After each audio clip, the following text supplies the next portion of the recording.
Institute of Healing Arts, and we're here for day number 10 of our 30 Days of Life Coaching. And I have Larry here with me, who is going to be our client today, and I'm so excited. I love, first of all, that you came with a list of things you wanted to work on. That's quite a list.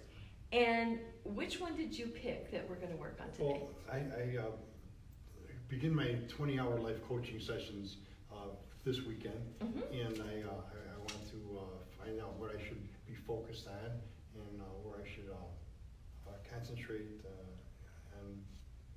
and what I should look for in the sessions and that I'm going to be learning and how I can give that to other people. Fabulous, fabulous. I love that you came so prepared, and you even happened to stop and pick up a book. This is amazing. Hold on, I gotta zoom in on this. The Everything Coaching and Mentoring book. Goodwill, $2.49. You're amazing, Larry. How to increase productivity, foster talent, and encourage success. Sounds like a good goal, don't you think? Yeah. All righty. All right, so let's talk about the coaching program. You're going to be attending this weekend the first 20 hours of a 100-hour certificate program that we have. And coaching, let's talk about what coaching is. What do you think coaching is? Well, I played football all through grade school and high school, and it was just guided direction as to the right and the wrong of what needs to be done. Okay. And how did you have a favorite coach? No. Did you have one you didn't like? What was it that maybe you got from those coaches that you benefited from? What was it that you would like to have gotten from your coaches that you didn't get? They instilled discipline. Okay. And they made me believe that I am capable of anything I put my mind to. Okay. And the one thing I didn't care for is that they put in your mind that you should play through pain. And I think that with kids nowadays that shouldn't let them play through pain because it could damage them considerably. Sure. Okay. So what you experienced was coaches telling you, okay, do this, do that, do this, do that. Did you feel that there was much of a conversation ever with you and your coaches, or was just being told what to do and you did it? Being told what to do and I did it. Okay. Totally different here with coaching. Coaching is not about telling. Coaching is about asking questions. And quite frankly, as a coach, the majority of our time is really spent listening. We really want the client to do the talking. So when you think about asking questions, now I'm going to make an assumption here, and correct me if I'm wrong, but when you were in the hypnotherapy classes, in the clinical phase, one of the challenges you had was asking questions. Definitely. Okay, what was challenging about that for you? I was uncomfortable getting personal with people. Because? I don't think I want people to get personal with me. Okay, interesting point. And if I asked you a question that was too personal, what would you do with that question? I don't know. Maybe I would lie. Okay. And how would that affect our conversation? It wouldn't accomplish my goal. So answering the question, even if it's uncomfortable, could help you achieve the goal. Yeah. So what would it take for you to be comfortable enough for me to ask you tough questions? I would have to be comfortable with you. Okay. And what is it that makes you comfortable with me? We have rapport, I believe. Okay. And how did that happen? When I presented my problems to you in the beginning of hypnotherapy, you were empathetic, and you seemed to care about what my situation was. Absolutely. And that's what coaching is about. So there were times I probably asked you some tough questions, didn't I? Yeah. And you took on some tough challenges in that class Yeah. and made some major behavioral changes, Yeah. right? Yes. But at any time, did you feel I was forcing you? I felt you were asking the appropriate questions, it's just that they made me uncomfortable. You know, Okay. to live, you know, with those questions. Sure, sure. So then now when you think about you becoming a coach and asking questions of other people, Well, it can only help. and whatever question you ask of somebody, don't they they can choose to answer it however they want to. Yeah, right. So, is there a fear? What's the fear about being uncomfortable? I guess just embarrassment. Okay. Yeah, that's the main thing. Okay. Okay. Now I know that you have a real desire to be of service to the homeless population. Yeah, I was there. Okay. Do you think that sometimes those individuals that are in that situation might be embarrassed about their situation? Absolutely. So, how do you approach them so that that isn't a case for them, at least while you're having a conversation with them? Well, I think, you know, with the homeless and mentally ill, I would just, you know, initiate the conversation by telling them I used to be homeless and I'm mentally ill. Okay, okay. So, Well, you know, I don't think it's an illness anymore, I think it's a gift. so glad you said that. I'm so glad. I agree, I agree. It's a mental state Yeah, that changes. right. Yeah, okay. You used to beat me up and now I beat it up, you know. Okay, all right, good, excellent. So coaching is, like I said, first of all, it's very much about asking the right questions. Right. How do we know what the right question is? We don't know until we ask it. And one of probably the most exciting things for me as a coach is when I ask a question and the client goes, gee, I hadn't thought of that before. That's a really good question. That's when I know I've really gotten into something and that there's something that's gonna come from it, because it stops people in their tracks and they have to think. So we're gonna teach you how to do that this weekend. Okay. We're going to give you some of the basic tools that probably every coach on the planet uses.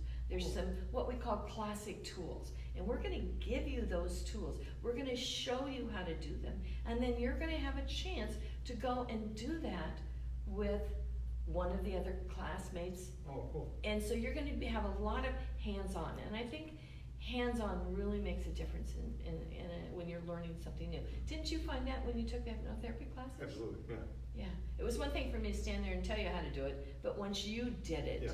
you understood it more. And then when the person came back again, you know, to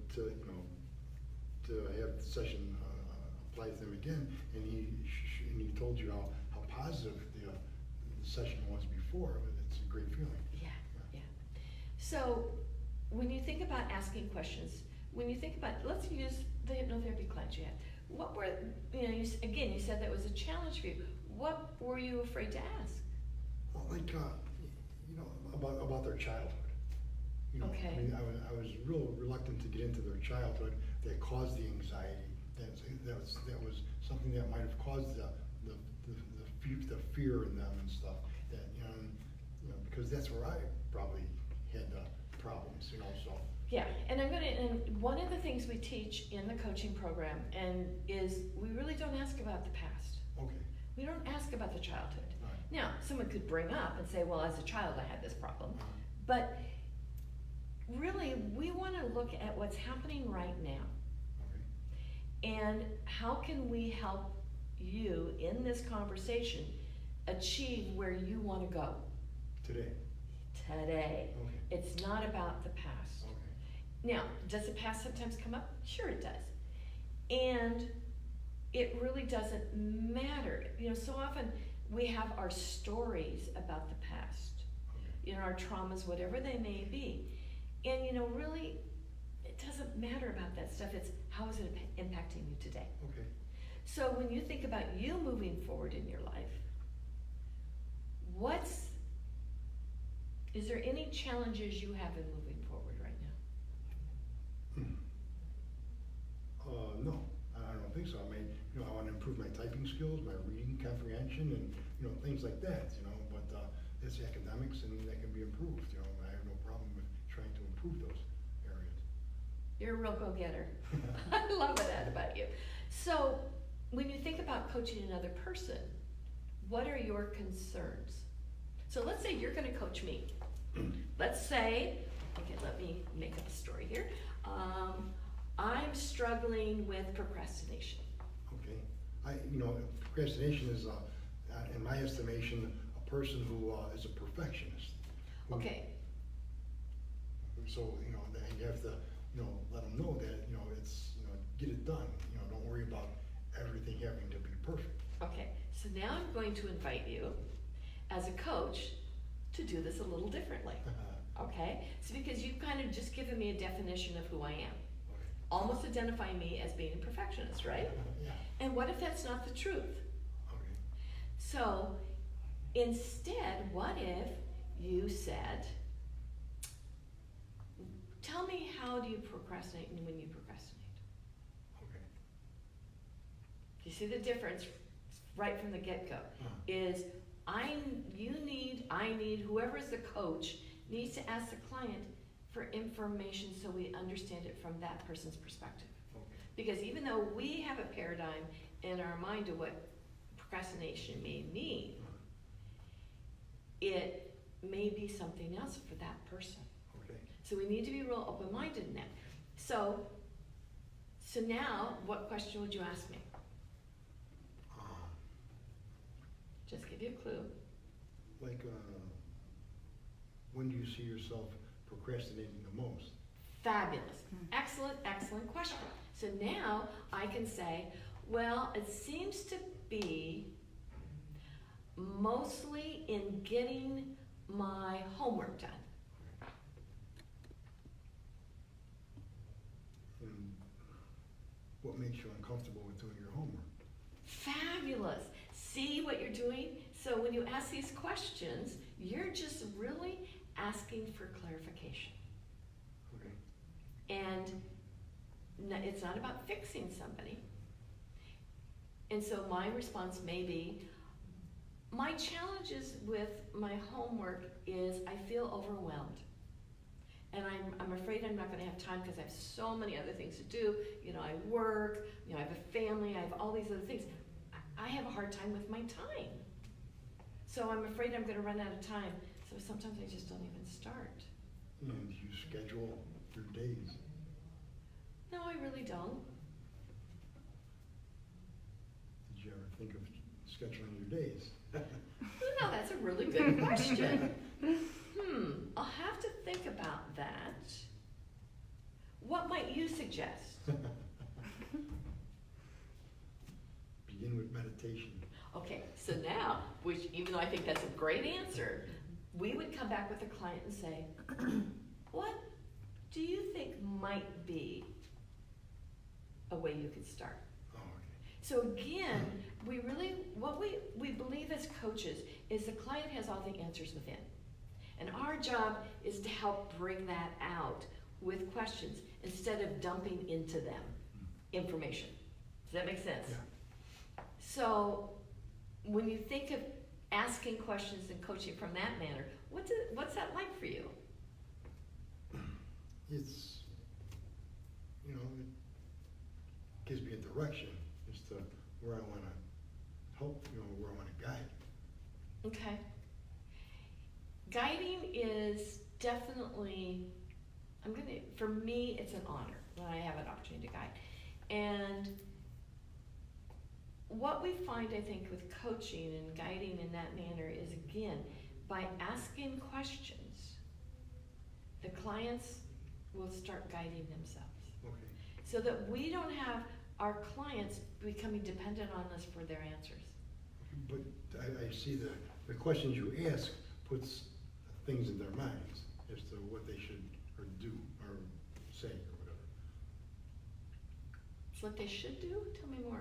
I mean, like, what causes you to procrastinate? you know. Okay. You know, I mean, it'll make a revelation in them where they can see what's causing the problem. Ah, exactly, and that's what we're looking for, is we wanna stimulate that self-reflection Uh-huh. so that they start to connect with what's going on. It's very similar to what we do with hypnotherapy. You know, before we ever do a session on a client, we do an interview with them. Right. And we ask questions of what they want the outcome to look like. And then we make sure we use that language in the scripting, right? Yes. And one of the beautiful things about that is when the client has spoken those words first, and then we use it in the script, the client will own it even more because they said it to begin with. And so that's what we want with coaching as well. So, looking at questions you can ask, you know, again, that's what we're gonna teach you this weekend. And some of the best questions you can ask a client, tell me more. That's, you know, it's so simple, but you're basically asking for more information from the client. And so our questions don't have to be really big deals. They're pretty simple, pretty straightforward.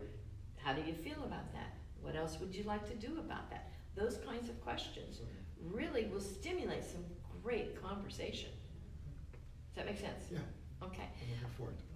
Good, fabulous. It's fun. It's fun. There's a lot of the beautiful thing about the class this weekend is not only are you going to get a chance to coach somebody, you'll get a chance to coach a number of people throughout the weekend, but you're also going to get a chance to coach, to be coached. Okay. Is there anything in particular you'd really like to be coached on this weekend?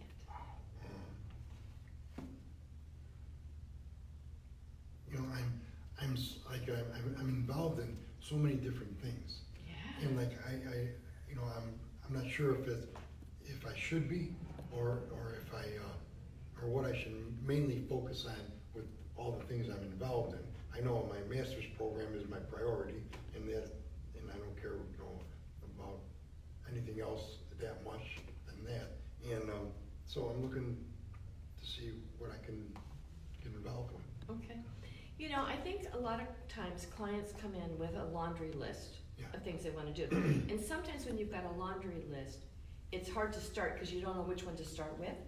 And so one of the tools we will teach you this weekend, we will work with values and what we value in our lives. And there's a tool called a prioritizer. And it's a very simple little tool that we use to help you get clarification what's most important. And it's really kind of fun to see. You think this is where the interest is when it actually is like this. Okay. So I'll give you an example, and I always share this in the class. We had a student during the coaching weekend who was convinced by the end of the weekend that she was going to leave and go get a dog from the Humane Society because she wanted a pet. And so then someone did the exercise with her and helped to prioritize and really looked at all the different ramifications of that and what that meant for her. And when it was all said and done, she went and got a fish. She realized that she really wasn't ready for and the exercise gave her that clarity. That's great. And that's the kinds of tools that we're going to be working with this weekend. We're also going to talk about what coaching is and isn't. You know, a lot of people have some misconceptions about coaching. Some people get into, again, some of that telling, and it's about, I'm going to fix you. Okay. You know, and I'm not here to fix you. It's not that. No, no, we don't want to fix anybody. Okay. Who needs to be fixed? Great. You That's know? great. You know, do you find that you have a lot of people come to you with their problems? Well, I mean, with my hypnotherapy sessions, you know, that's, you know, Yeah. they present problems. Right, but in general in your life, you had certain friends that would call you up and say, Larry, I got this problem, can you help me with it? Not really. Okay, well, you're one of the lucky ones. There are a lot of people that are drawn to becoming a coach because everybody's always asking them for advice. And it's kind of like, well, if I'm gonna keep doing this, I might as well get paid for it, right? Right? But really, it's not about us giving advice. It's about us, again, stimulating the conversation to help the client come up with the clarity and the answers and the information and to move them forward in the way they want to be moved forward. So if you were to say, let's just do a little mini coaching experience here.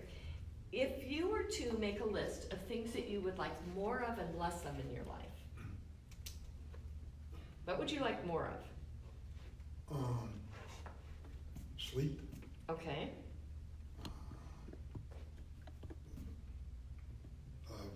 proper nutrition, sex, I guess, that's about it. okay. What would you like less of? Isolation.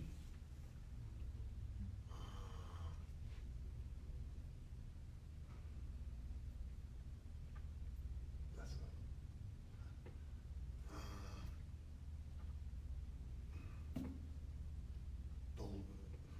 the lacking. Lacking? Yeah. Mhm.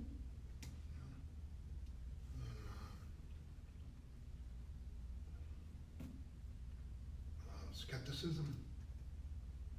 Can you spell it? You know what it means. I can spell it. Skepticism. Okay, yes. That's about it. Okay, of all of these things, if you were to pick one thing to work on for the next few minutes that we have, what one would you pick? Anything for the less or the more? Nutrition. Okay, you'd like more nutrition. Yeah. Okay, so tell me what more nutrition means for you. I'm like, I don't know what diet I should be on. I have no idea, if I should eat meat, if I should not eat meat. I don't know, I'm confused as to which path I should take when it comes to my food consumption. Okay, so how do you think you could find that information out? I picked up a nutrition. So Good for that was you. my first step. Okay, okay. And what's your nutrition look like right now? Fruits, vegetables, stay away from meat, berries, nuts, things like that. And how do you feel? I mean, do you feel, When I'm on that diet, I feel good, but then I will, I will make rigatoni for cheese with mushrooms, and then I'll cook, steak and eggs in the morning one day, and like I'll feel sluggish, when I do that. okay. But it's like, I'm so compelled to eat like that, I wanna eliminate that from my consciousness. Okay. So, what you just said, what I heard, and correct me if I'm wrong, that when you eat healthy, you feel good. Yeah. And when you don't eat healthy, Now, my question is steak and eggs in the morning not healthy? how do you feel when you eat steak and eggs in the I morning? feel sluggish. Okay, so what's your body telling you?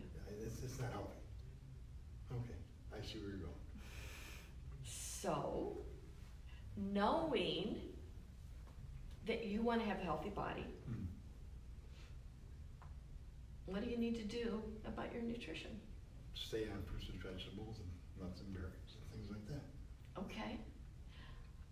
So, I've seen you make some major habit changes Yeah. pretty darn quickly. Yeah.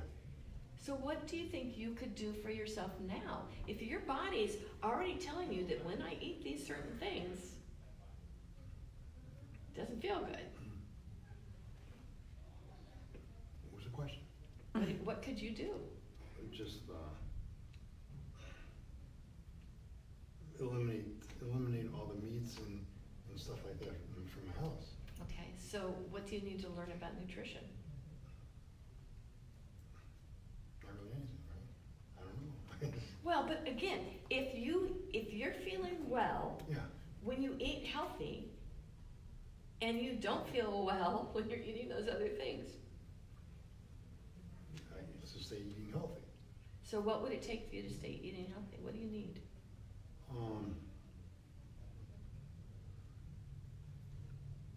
Like, I associate with my sister a lot.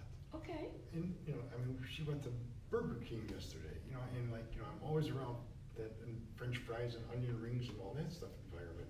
And, I don't go there. So I just gotta like, So what's your point? I don't, instill in her head to change her diet too, because, she's, way overweight and she's not healthy. Okay, but what does that have to do with what you're eating? Because like, I think, well, she eats that way, I could have a steak, cause like, my parents told me that a steak was healthy, but, Okay. like, so, But you know it doesn't feel good in your body. it doesn't feel good in my body at all, no. So, again, what can you do? It's not about what your sister's gonna do, right? Well, yeah, I mean, but, I figured, if she could eat a double Whopper, I could, have a steak, and, so like, it's like, I have to stop visualizing her eating that kind of food, and it'll eliminate me from wanting a steak. So are you using her as an excuse for your bad behavior? I guess I am, yeah. I guess I am, always, I have always done it all my life. So, what can you do about that? I don't know, I mean, You don't know? have, increased my confidence level in myself, and my abilities. Okay, if that's what it would take. How much coffee were you drinking at one point? About 12 to 15 espressos a day. Yeah, and how many are you drinking now? I haven't had one since October 22nd or something like that. That's Wow. amazing. Who did that? You did that. No. Who did that? Well, my hypnotherapy session did that. And what did you learn in the hypnotherapy classes? That all hypnosis is self-hypnosis. So, if you can do that with an espresso, what about meat and all those other unhealthy things? Yeah. Can't you do the same thing? Yeah, easily. Easily. Yeah. So what's holding you back from easily doing that? I'm like, I constantly hear how the Mediterranean diet is so good for you. Mhm. And that constitutes, fish and meats and, Mhm. and all that stuff. And so like I'm battling, do I want to eliminate the Mediterranean diet, and just go with fruits and vegetables and things like that. Okay, and how do you feel when you eat fish? I never paid attention really. Okay, so, but when you eat meat, Yeah. it doesn't feel good in your body. Not at all. No. So why would you continue to do that? Out of habit, I guess, right? And you had 15 cups of espresso a day, and that was a habit, wasn't it? Absolutely, big habit, yeah. And you were able to change that like that. Right. So you can change any of these habits you want to change. You've got to want to change it. Yeah. So, what do you think you could do? I mean, you know what feels good in your body.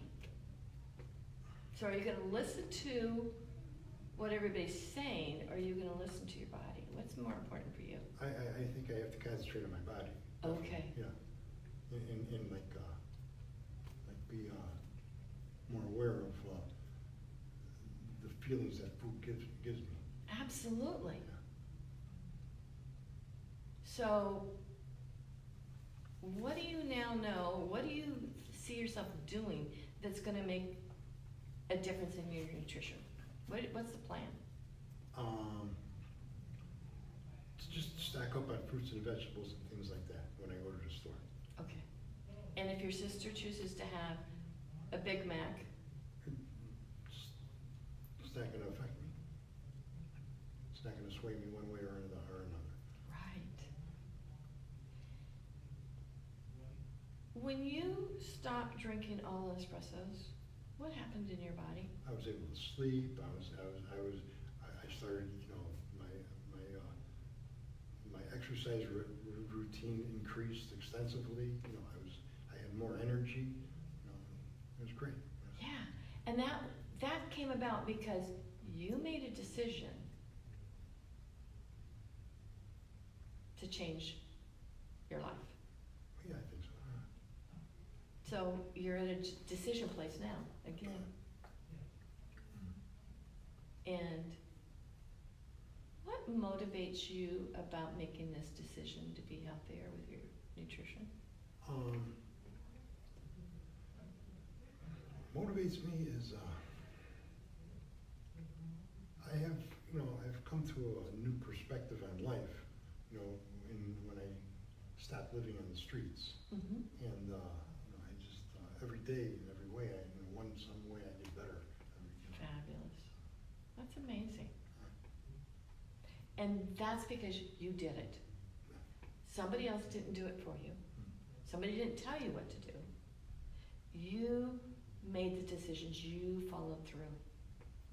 So you can follow through on this and totally have a nutritious, healthy life. Yeah. If you pay attention. That's bad. And what excuse are you now willing to give up? What excuse am I willing to give up?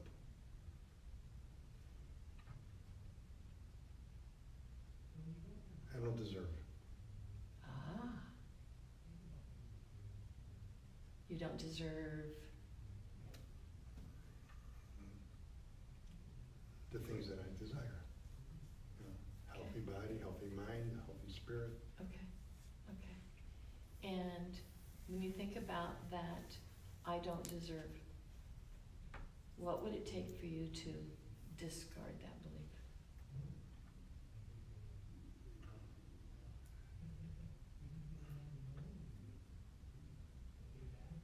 I think I already have. Okay, You know, I just, you know, when I was released the last time, that's when I discarded that belief. okay, You know, but it's always in my mind. okay. So just very quickly, just for a quick minute to wrap up our session, I want you just to close your eyes for a minute. Take in a deep breath. Just settle down. And I want you to imagine that thought, I don't deserve. And you might see it in letters across in front of you. It might be a feeling that comes up for you. It might be a voice you hear saying that. And I want you to take the voice that says that, the words that you might see, the feeling that it generates, and take it all together Okay. and wrap it up. Okay. And now we're gonna discard it. How do you wanna discard it? I'm gonna flush it down the toilet. Fabulous. So imagine taking all that I don't deserve and flushing it down the toilet. Okay. And what's that feel like when you do that? Powerful. Fabulous. And in place, what's the new statement? I deserve. Exactly. I'm entitled. Yes. And you deserve a nutritious, healthy body. And the decisions you make are the decisions that will make that happen for you. Thank you. Thank you. So, what do you think of life coaching now? That's great. You like that? Yeah. I can't wait till tomorrow. Good. Yay! We're looking forward to having you in class. Thank you so much. This was Thank so you. much fun. Thank I you. really enjoyed it. Thank you. You were great. Thank you. Thank you. All right, we'll see you next week, Linda. Thank you. Bye-bye. Bye. Thanks, Becca.